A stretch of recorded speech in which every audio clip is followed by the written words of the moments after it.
All right, team, today I'm gonna replace the blades on my hammer mill.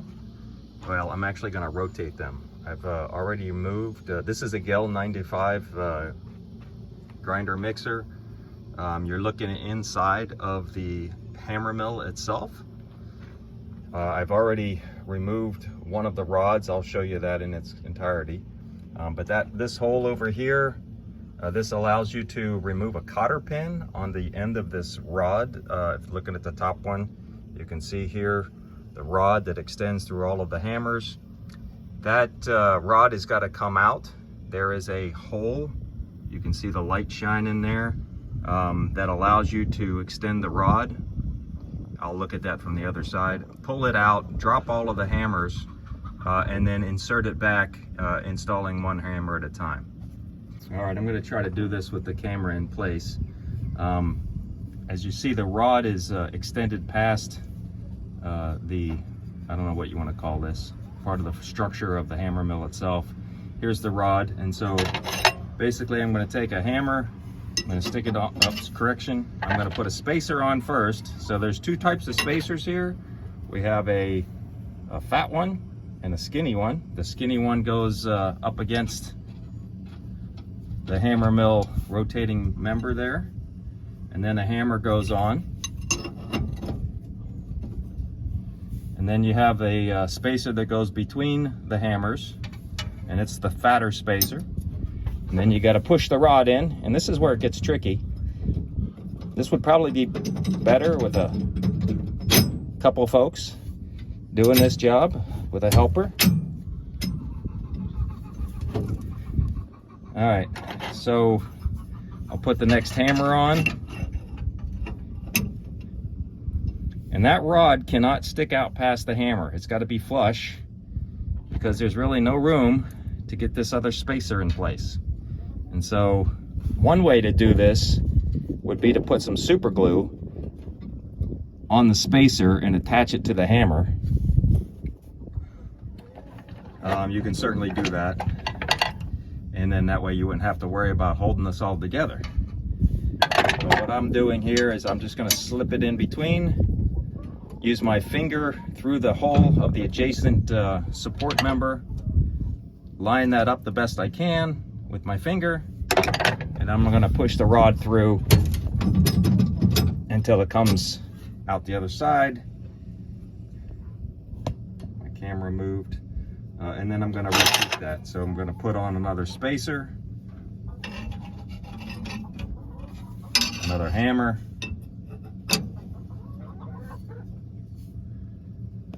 push the rod through a bit with the fat spacer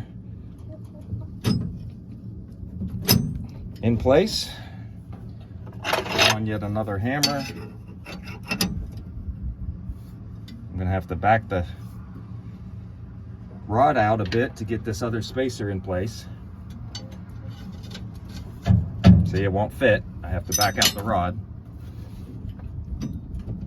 It's got to be flush.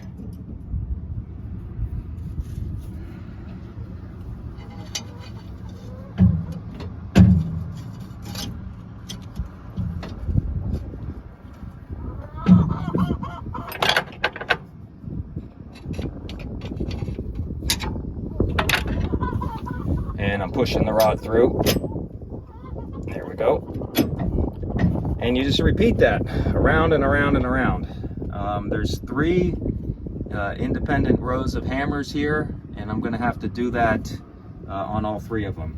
As you can see, my corn isn't getting pulverized very well. I don't know if it's because of the hammers or I've got something set up wrong. I've removed this screen and replaced it, and it hasn't worked really. I didn't replace it with a new one. I just took it out and put it back in. I had to get some in there for some reason, and it doesn't seem to be functioning the same way. The hammers, as you can see, are very rounded. One side has been used a little bit, so I'm just going to rotate these. These hammers are you have 4 sides, and so you get to rotate them around. This one's already been used a bit. I'm going to install it such that it's operating on one of these other sides, and hopefully it'll perform better. Let's go around to the other side and just take a look at how that rod comes out. All right, right here is the access hole for removing the rod on the other side. All right, so you remove the pin from the tractor side, and then it slides out here between these pulleys. It's got 2 holes in the shrouds to enable you to get this out.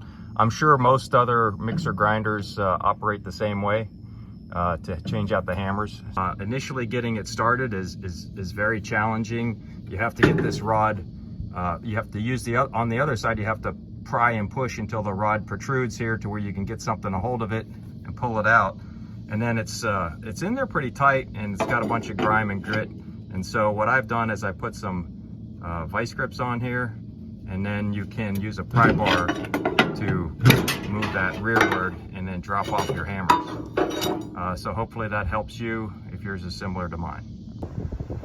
Okay, I've installed all of the hammers onto this row.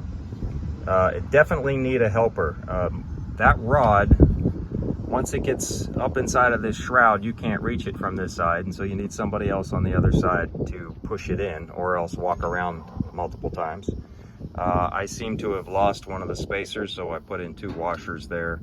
There's a cotter pin that goes on the end of the rod to keep it from backing out.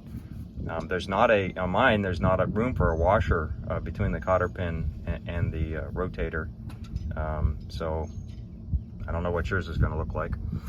Also worth noting is on different rows, the spacers are different. You can see that the hammers are offset from one another, and these spacers are different sizes, different arrangement. And that's basically so that the hammers aren't working in the same spot, I take it. Also, the manual cautions against mixing these up. They are, I guess, balanced, counterbalanced, and if you mix them up, you could throw this thing out of balance. So that's it. Hopefully this gives you an understanding of what it takes to replace the hammers or rotate the hammers on the Gehl 95, and I'm sure many other grinder mixers of a similar variant. Thanks for watching.